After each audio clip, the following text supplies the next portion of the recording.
오늘은 여호수아 24장 1절에서 18절입니다.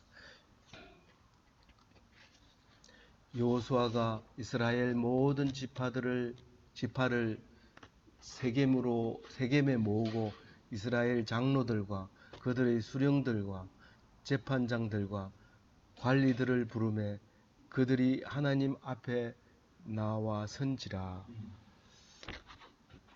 이제 길갈에서 요단강 건너서 길갈에서 땅을 점령하고, 그리고 실로에서 통치를 하면서 땅을 다 나누어 줬습니다. 나누어 주고 성을 레위인 성읍까지 다 나누어 줬습니다. 그리고 시간이 지나서 평화로운 상태가 되었습니다. 그리고 여호수아는 나이도 이제 먹었습니다. 그래서 여호수아는 자기가 분배받은 세겜 땅에서 살고 있었던 것 같습니다. 세겜에서 시간이 지나면서 이제 죽을 때가 되어서 마지막으로 이제 사람들을 불러놓고 훈계를 합니다. 그 훈계하는 것을 신신당부라 그래서 신명기라고 하는데, 모세가 한 것은 신명기로 기록했지만 여호수아는 신명기라고 하지는 않지만 이제 신신당부를 하는 겁니다. 하나님을 믿어라. 그리고 이제 24장이 오늘 읽은 24장이 마지막 장으로 이제 여호수아가 죽고 엘르아살 제사장이 죽고 하는 이야기를 마무리로 여호수아는 이제 이야기가 끝납니다. 아무쪼록 마지막에 여호수아가 모세를 대신해서 요단강을 건너고, 요단강 건넌 다음에 땅을 정벌하고 나누는 이런 여러 가지 일들을 통해서 하나님이 도와주시고 또 하나님께서 하라고 하는 대로 명령대로 한 것을 보면 마치 모세를 닮은 것과 매우 유사하게 닮아 있습니다. 이 여호수아가 이 죽을 때도 설교하는 것도 비슷하게 설교를 합니다. 그런데 그 중에서 오늘 제가 중심되는 말씀을 15절에서 말씀을 기준점을 잡았습니다. 15절은 하나님은 우리를 이렇게 인도하여 냈고 우리가 그에 해서 지금 내가 15년간 통치를 해서 나이가 110살이 됐다, 이 말을 이제 뒤에서 하게 됩니다. 모세가 죽고 15년 뒤에 여호수아는 110살이 돼서 죽습니다. 모세는 120세에 죽지만은 여호수아는 110세에 죽지만 15년 뒤에니까 25살 차이 나죠, 모세하고. 그런데 어쨌거나 그 여호수아가 죽으면서 이 모세처럼 이렇게 얘기를 하려고 하는데, 이 세겜은 사실 그 자기가 분배받은 땅, 에브라임 땅이지만은 사실 이게 그리심산 동쪽에 있는 건데, 에발산은 저주를 하고 그리심산은 축복하고 할 때 그 그리심산에 있는 기슭에 있는 도시가 그 세겜인데, 거기는 이 이스라엘 전체를 항상 단에서부터 브엘세바까지라고 할 때 그 정중간에 있는 게 이 세겜이다, 그렇게 믿고 있었던 거죠.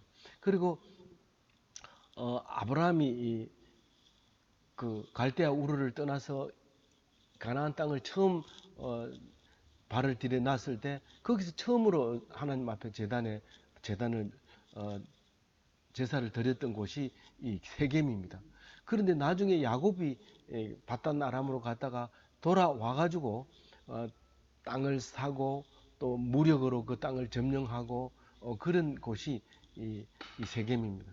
그리고 또 얼마 전에 바로 도피성의 하나로 6개의 도피성 중에서 한 개로 이렇게 삼아줬던 곳이 이 세겜입니다. 그러니까 이 세겜은 제가 말했는 거 말고도 상당히 여러 가지 의미를 가지고 있는 땅이 세겜인데, 나중에 이 예수님이 사마리아 성에 갔을 때 수가성 여인을 만나 가지고 말을 할 때 그 수가성 여인이 질문을 합니다. 우리 조상들은 이 산에서 예배하라고 그랬는데 당신들은 예루살렘에서 한다면서요, 어떤 게 맞습니까? 그러니까 예수님이 이 산에서도 말고 저 산에서도 말고 하나님의 영으로 예배할 때가 온다, 그 얘기를 합니다.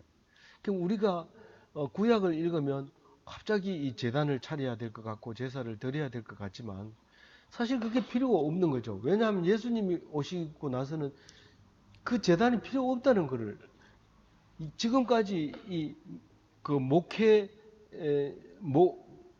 유목민의 하나님은 항상 그 천막 속에 있고 그 언약궤 위에 계신 걸로 믿었는데 그게 정착을 하면서 농경신의 하나님으로 딱 정착을 하면서 멀리 있는 사람은 오지 못하게 되는 일이 생깁니다. 그래서 아주 요단 동편에 있는 사람들은 1년에 3번씩 가야 되는 그 예루살렘에 못 갈 가능성이 굉장히 높으니까 거기다 아예 모형으로 제단을 만드는 이야기가 이 앞에 나왔죠. 여호수아서에서 나왔죠. 그래서 그렇게 했는데 결국은 요단 동편 이스라엘 사람은 떨어져 나가고 요단 서편 사람만 하나님만 섬기다가 그것조차도 북쪽으로는 이 세겜도 북에 해당되는 거죠. 북에 해당되고 그 세겜도 떨어져 나가가지고 없어지고 남유다만 살아남았습니다. 남유다만 살아남았을 때 우리 하나님은 이스라엘의 하나님은 남유다에게만 축복을 했다고 생각한 거예요. 그래서 왜 그렇게 생각했냐면 예루살렘 성이 있으니까요. 그러니까 예루살렘 성만 지키면 영원하다고 생각했는데 그게 바벨론에 망하고 나니까 바벨론 노예가 돼가지고 생각해 봅니다. 하나님 어떻게 해서 우리가 망하게 됐습니까? 그랬더니 성경 구석구석에 너희들이 나를 섬기지 않으면 이 땅에서 쫓아내리라. 그게 구석구석이 들어있는 거예요. 그걸 뭐 아주 읽기는 읽어도 무슨 말인지 몰랐고 그걸 아주 업신여겼죠. 그 말씀을. 그런데 종이 돼가지고 노예가 돼서 그 바벨론에 끌려와가지고 보니까 그 말이 얼마나 잘 들리는지 몰라요. 이제는 목숨 걸고 그거를 지켜야 되겠다. 그런 생각하고 성경을 쓰기 시작하고 두루마리를 쓰기 시작하고 빠진 것을 집어넣고 또 사이사이에 넣어가지고 완성해가지고 두루마리를 만들어서 그래 약속의 70년 복역이 끝나고 이제 해방이 되었을 때 그 다른 거 다 버리고 그거를 들고 예루살렘으로 오는 이야기가 그게 그 두루마리를 들고 예루살렘으로 오는 사람의 그 발걸음이 그게 복음이에요. 그게 가스폴이에요. 그게 우리 굿뉴스가 되는 거죠. 그렇게 와가지고는 이 말씀이 우리에게 성경이 되는 겁니다. 그러니까 그럼에도 불구하고 500년 뒤에 예수님이 와가지고 너희들 성전이 그게 전부가 아니야. 성경에 말했잖아. 그러니까 하나님께 예배 드리는 것은 제단을 쌓는다는 것은 성전이 아니고 모형이 아니고 그 제단이 아니고 예루살렘이 아니고 뭐라고요? 하나님 신령과 그리고 진리로 예배 드릴 그때가 온다고 예수님이 가르쳐 줍니다. 수가성 여인에게 그렇게 얘기합니다. 이 산에서도 말고 저 산에서도 말고 신령과 진리로 예배를 드릴 때가 온다고 얘기했을 때 우리는 그게 무슨 말인지 몰랐죠. 수가성 여인도 몰랐죠. 근데 우리는 알잖아요. 그걸 읽으니까 알잖아요. 그래서 예루살렘 성전에도 하나님 계시는 게 아니고 그 모형으로 만든 단 위에 계시는 것도 아니고 우리의 진리 속에 말씀 속에 하나님 계시고 그것을 가지고 말씀을 나눌 때 그게 곧 예배가 된다고 하는 것입니다. 우리의 예배를 두고 말하고 있는 거죠. 그래서 신령과 진리로 예배할 때가 온다. 그렇게 하시고 예수님 십자가에 돌아가시고 성령을 우리에게 주시고 그리고 모여서 늘 하나님께 찬송하는 그게 제사 드리는 거고 예배 드리는 거고 제단을 쌓는 거고 그렇다고 말하고 있죠. 그걸 모르니까 모형을 쌓아가지고 막 그것 때문에 싸움이 일어날 뻔하고 그런 일이 있었잖아요. 요단 강가에다가 제단을 쌓다가 큰 전쟁이 일어날 뻔했는데 그나마 말을 잘해서 그렇게 좋게 생각하고 전쟁을 안 하게 됐습니다. 그래서 오늘 1절 보면은 그 이제 전쟁이 다 끝나고 평화의 시대가 했을 때 드디어 종교 생활이 시작이 됩니다. 우리는 급박한 상황에서는 종교가 없습니다. 무조건 교회 안 다녀도 하나님 살려주세요. 그리고 절에 안 가도 부처님 살려주세요. 이렇게 하고 있는 게 그게 평화의 시대에는 없는 모습입니다. 근데 평화의 시대가 되면 그 다음에는 분명해야 됩니다. 나는 기독교다, 나는 불교다, 나는 무슬림이다, 뭐 가톨릭이다 이렇게 분명해야 돼요. 그렇지 않을 때는 하나님이 그 어중간하다, 그러니까 분명하지 않다. 그래서 이쪽도 아니고 저쪽도 아니게 되는 거죠. 그래서 조용할 때 예배 드리는 사람이 진짜 기독교인이다라는 겁니다. 바쁠 때는 뭐 하나님도 알고 있어요. 다안 드려도 그렇게 되는데 그래서 장로들을 또 그리고 수령들을 재판장들을 관리들을 다 불러가지고 이제 말씀을 합니다. 2절 읽어볼게요. 여호수아가 모든 백성에게 이르되 이스라엘의 하나님 여호와께서 이같이 말씀하시기를 옛적에 너희 조상들 곧 아브라함의 아버지 나홀의 아버지 데라가 강저 쪽에 거주하여 다른 신을 섬겼으나 이게 무슨 말이냐면 원래 이 아브라함이 여기 산 사람이 아니고 갈대아 우르에 살던 사람인데 그때는 달신을 섬기고 태양신을 섬기고 이렇게 섬기고 있었을 때 하나님이 이 아브라함을 통해서 왠지 모르게 고향 아비 집을 떠나라 그런 소리를 듣게 됩니다. 그래서 자기도 누가 그렇게 부르는지 모르는 상태에서 그냥 떠나는 겁니다. 이렇게 떠나서 오는데 그때 아버지가 따라와요. 이 말씀은 아브라함에게 했지만 아버지 데라가 따라옵니다. 그리고 동생 누구라고 합니까? 나훌이 동생입니다. 그리고 또 한 형제가 있는데 그 형제가 하란입니다. 삼형제의 아버지 이름이 데라입니다. 그리고 데라의 아버지 이름도 나훌이에요.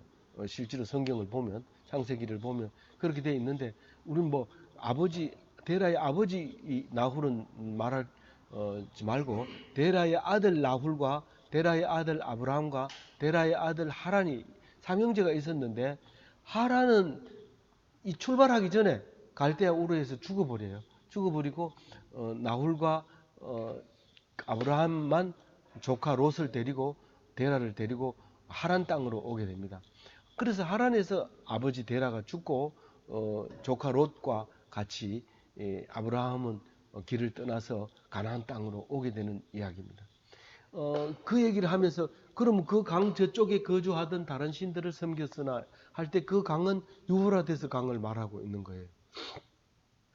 그래서 히브리인 이러면 강 건너 온 사람 이런 뜻입니다. 유브라데 강을 건너서 온 사람 이런 말로 히브리인 이렇게 얘기를 하게 됩니다.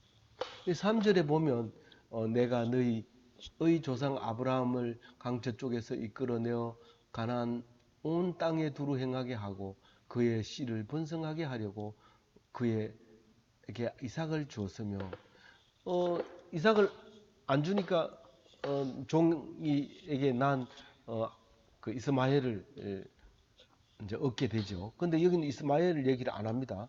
벌써 이때만 해도 이스마엘이 벌써 사우디아라비아 그 아랍에 가서 창성한 백성이 되었던 것 같아요. 그래서 여기서 얘기를 안 합니다. 그래서 그 무슬림이 되잖아요. 이스마엘의 후손들이 이스마엘의 조상들이 되잖아요. 그렇게 되는데 이삭은 하도 안 줘가지고 아브라함을 줬는데 그때 100세가 돼가지고 그때 이삭을 주면서 이제 그 에서와 야곱을 낳을 때까지 가나안 땅에 살게 합니다. 그래서 그 땅이 이제 결국은 아브라함의 땅이 되는 거죠. 가나안 땅이. 그렇지만은 4절에 보면 에서에게는 세일 땅을 줬습니다. 그 세일 그 에돔이라고 하는 건데 뿔다 이런 뜻입니다. 에서도 뿔다는 뜻이고 세일도 뿔다는 뜻이고 에돔도 뿔다는 뜻으로 있는데 지금도 가면 페트라라고 하는 바위에 빨간 바위에 이제 유적지를 남겨놓고 있죠. 거기 그 나바티안 왕국이 통치할 때 그 조각품이 아직도 남아서 우리들의 이 눈을 사로잡는 신기한 유적으로 남아 있습니다. 그 에서가 그 세일을 통치하고 살고 있을 때 가나안 땅 살기 좋은 땅에 살던 야곱의 후손들은 그만 이집트로 가게 됩니다. 그것을 하나님이 이집트로 보냈다 그렇게 얘기를 하고 있습니다. 그리고 이집트로 보낸 것처럼 다시 불러냈다. 430년 있다가 다시 출애굽을 시키는데 내가 모세와 아론을 통해서 출애굽을 시켰다. 430년 동안 맨 처음에 들어갈 때는 상당히 좋은 조건으로 총리 대신에 식구들로 들어갔지만은 나중에는 종이 돼서 거기 그 다른 왕조가 들어서면서 그만 인종이 다르다고 쫓겨나서 종이 돼버리고 그렇게 430년을 고생할 때 모세와 아론이 하나님께서 보내서 이제 출애굽을 하는 이야기를 5절에 말하고 있습니다. 그리고 그 출애굽할 때에 그 기적을 일으킨 이야기를 6절에 하고 있습니다. 내가 너희의 조상들을 애굽에서 인도하여 내어 바다에 이르게 한적 애굽 사람들이 병거와 마병을 거느리고 너희의 조상들을 홍해까지 쫓아오므로 그 도망가지 못하도록 붙잡으려고 왔는데 그 바다에다 다 집어넣고 이스라엘 백성은 바다를 건넌 뒤에 그 사람들은 다 바다에 집어넣었다. 그 얘기를 6절에 하고 있습니다. 7절에는 너희의 조상들이 나 여호와께 부르짖기로 내가 너희와 애굽 사람들 사이에 흑암을 두고 바다를 이끌어 그들을 덮어나니 내가 애굽에서 행한 이를 너희의 눈이 보았으며 또 너희가 많은 날을 광야에서 거주하였느니라. 40년 광야 생활을 하면서 출애굽한 사람은 다 죽었어요. 그런데도 지금 여호수아 하나님은 그 얘기를 계속 쉴 새 없이 합니다. 이제 2500년이 지난 지금도 이거를 너희 하면서 우리 보고 얘기합니다. 너희라는 것은 이스라엘 백성을 얘기하는 겁니다. 하나님이. 그러니까 그거를 어제 일처럼 그렇게 얘기를 합니다. 너희들은 건넜는데 그들은 물에 빠져 죽지 않느냐? 그 얘기를 이제 7절에 하고 있는 거죠. 그러면서 8절에 같이 읽어볼게요. 내가 또 너희를 인도하여 요단 저쪽에 거주하는 아모리 족속의 땅으로 들어가게 하며 그들이 너희와 싸우기로 내가 그들을 너희 손에 넘겨주매 너희가 그 땅을 점령하였고 나는 그들을 너희 앞에서 멸절시켰으며 요거는 이제 요단 동편에 그 아모리 족속 두 왕, 그 거인 왕 두 왕을 그 멸절시키고 땅을 차지하는 이야기를 하고 있는데요. 그걸 하나님이 그렇게 해주셨다고 얘기를 합니다. 그러면서 그 밑에 보면 이 12절에 얘기를 그 얘기를 똑같은 얘기를 또 하는데 그걸 왕벌을 내가 보내서 그렇게 했다고 얘기를 합니다. 사실 이 광야 생활을 하는 이 백성들이 그 거인들 옥 왕이나 또 이 밑에 그 바산 왕 옥이나 이 밑에 아모리 왕을 전부 키가 뭐 3m나 되는 그런 사람들을 이겨낼 방법이 없었는데 하나님이 미리 가서 다 점령해놓고 너희들은 그거 들어가기만 했다. 그렇게 얘기를 합니다. 왜 이게 두 번 얘기를 하느냐 하면 지금 앞에 이야기는 8절부터 그 이야기를 다시 하는 이유는 맨 처음에는 들어간 사실을 얘기하고 두 번째는 확인하는 이야기를 하기 때문에 두 번 얘기를 합니다. 그래서 9절에 보면 모압 왕 십볼의 아들 발락이 일어나 이스라엘과 싸우더니 사람을 보내어 보올의 아들 발람을 불러다가 너희에게 저주하려 하였으나 이게 보올이라는 사람을 저기 메소포타미아에서 불러가지고 왔어요. 용한 이제 쉽게 얘기하면 무당이죠. 무당을 불러가지고 돈을 많이 주고 발락은 누굽니까? 모압의 왕입니다. 모압의 왕이 불러가지고 저 이스라엘 땅이 그 이스라엘 사람들을 다 저주해달라고 효험이 좋은 발람을 불러다가 돈을 많이 주고 저주하게 했는데 발람이 입에서 자꾸 축복이 나오는 거죠. 그게 참 놀라운 이야기인데 이때 당시에는 저주하면 저주가 일어난다고 믿고 있었고 실제로 일어났어요. 믿은 대로 되거든요. 항상 그래요. 저주를 하면 저주가 일어났습니다. 물론 조선시대에도 그런 일이 있었지만 그런데도 불구하고 그것을 전부 축복으로 바꿀 수 있는 놀라운 능력을 가지고 있어요. 예를 들어서 우리가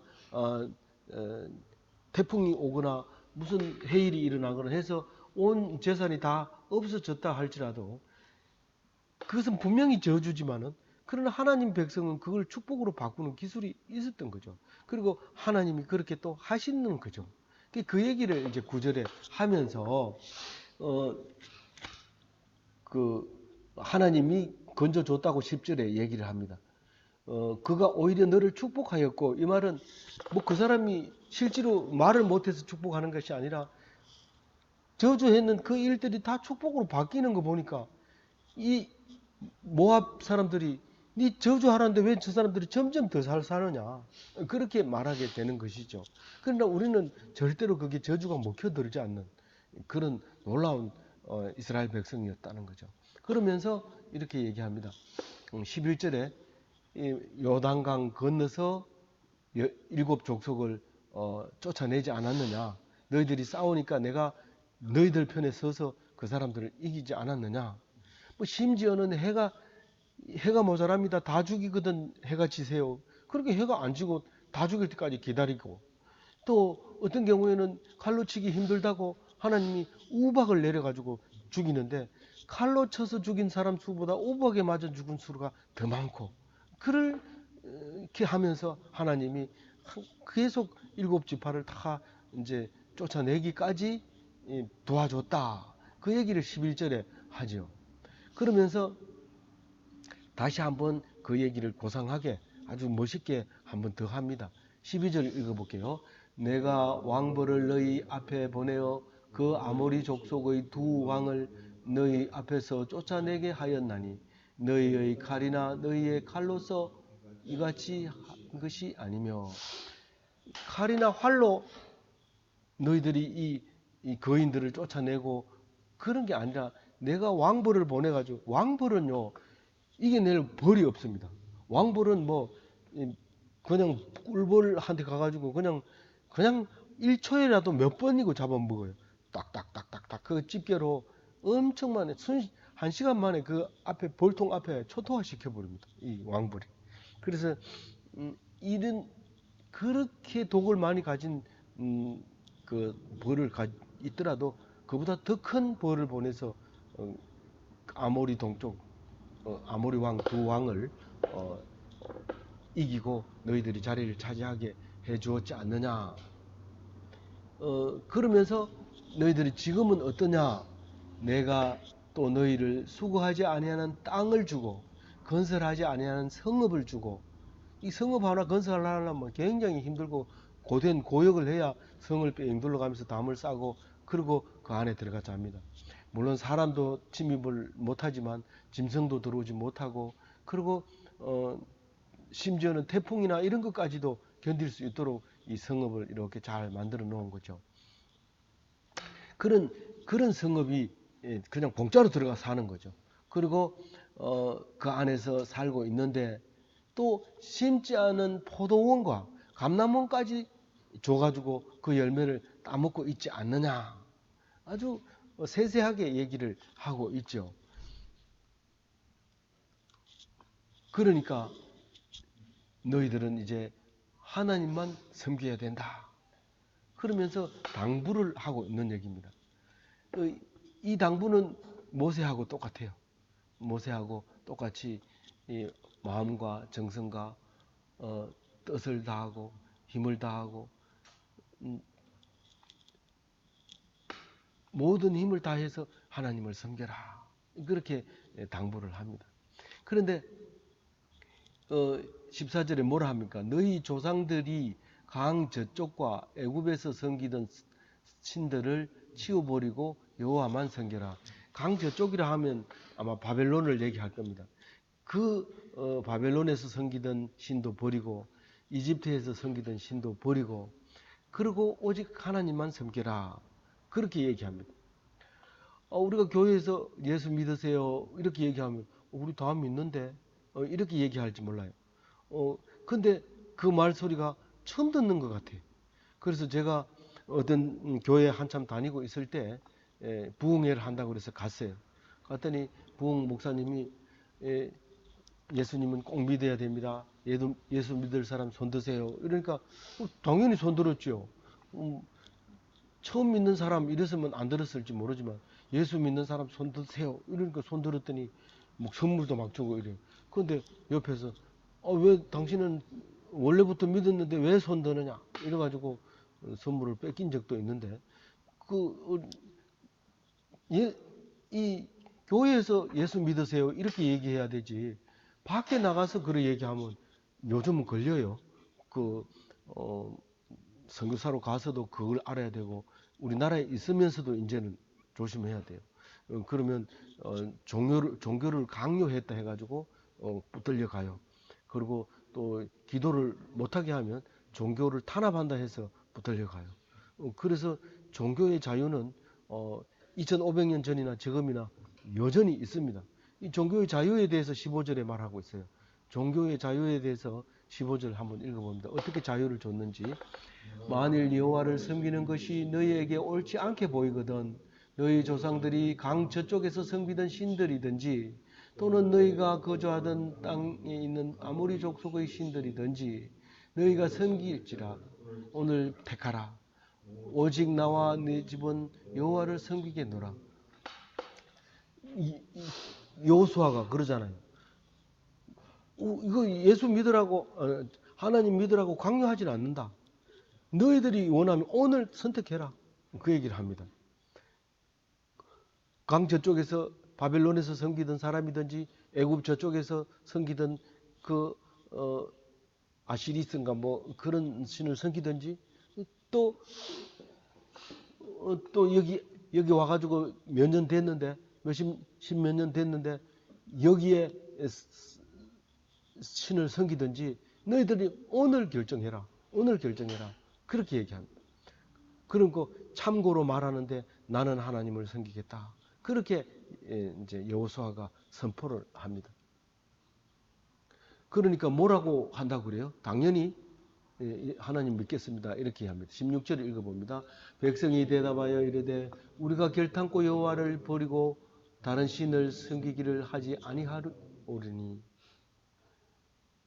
이는 우리 하나님 여호와께서 친히 우리와 우리 조상들을 인도하여 애굽 땅 종되었던 집에서 올라오게 하시고 우리 목전에서 그 큰 이적들을 행하시고 우리가 행한 모든 길과 우리가 지나온 모든 백성 중에서 우리를 보호하셨음이니 지나온 과거를 생각하면 우리가 하나님 안 믿을 이유가 없잖아요. 안 믿으면 호로자식이잖아요. 그건 나쁜 아버지가 여태까지 먹여주고 입혀주고 했는데 우리 아버지 없다고 이렇게 하면 안 되잖아요. 이렇게 얘기하면서 이제 얘기를 합니다. 그러면서 18절 마지막 절인데요. 같이 읽어볼게요. 여호와께서 또 모든 백성들과 이 땅에 거주하던 아모리 족속을 우리 앞에서 쫓아내셨습니다. 그러므로 우리도 여호와를 섬기리니 그는 우리 하나님이심이라 하니라. 하나님 믿겠습니다라고 이제 합니다. 성경 보면 이상하지 않죠? 왜 이상하지 않아요? 성경이니까요. 그런데 이런 사람이 없었을까요? 그럼 나는 하나님 안 믿는다. 맨날 뭐 여기 요단강 동편에서는 예루살렘까지 가려면 너무 멀고 또 거기 아니면 안 된다고 하는데 우리는 안 갈래. 얼마든지 그런 사람이 있습니다. 반드시 있습니다. 그런데 왜 성경에는 그런 사람이 없어요? 왜 성경에는 그런 사람이 없다고 그랬잖아요. 다 그렇게 하겠다고 얘기했다고. 왜 그럴까요? 안 믿는다고 하면 이스라엘 백성이 아니기 때문에 성경에 쓸 이유가 없죠. 다 이스라엘 백성은 믿겠다고 했다는 말입니다. 우리가 성경을 공부를 하다가 안 믿어지는 사람이 있는데 어떡하지요? 라고 말하니 이 교회 다니긴 다니는데 성경이 안 믿어진다는데 어떻게 해요? 그러면 입 다물으세요. 입 다물고 가만히 있으세요. 그리고 믿음은 하나님이 주시는 선물입니다. 하나님이 선물을 달라고 기도하게 하시고 그리고 거기에 대해서 말하지 마세요. 왜냐하면 안 믿어지는 사람은 이스라엘 백성이 아닌데 아닌 사람 보고 조상 얘기를 백날 해봐야 헛소리 하는 겁니다. 그러니까 얘기하지 마세요. 라고 말하면 됩니다. 그래서 성경을 읽을 때 잘 읽어야 되죠. 잘못 읽으면 성경이 올무가 되고 힘이 걸림이 되고 성경 때문에 성경이 율법이 되고 짐이 되고 그래서는 안 됩니다. 예배 드리고 나서 굉장히 자유로워야 되는데 어떤 사람은 예배 드리고 목사님이 그래라 했다 이러면서 집에 와가지고 막 열심히 하는데 마누라 발 씻어 준다고 이러다가 욕 먹고 물정이 가만히 있었으면 괜찮을 때 발 씻어 준다고 세수대야 받아가지고 막 발 씻다가 마누라한테 이게 미쳤나 이런 소리 듣고 그렇게 하게 되는 거죠. 이 성경을 그렇게 읽으면 안 되는 거죠.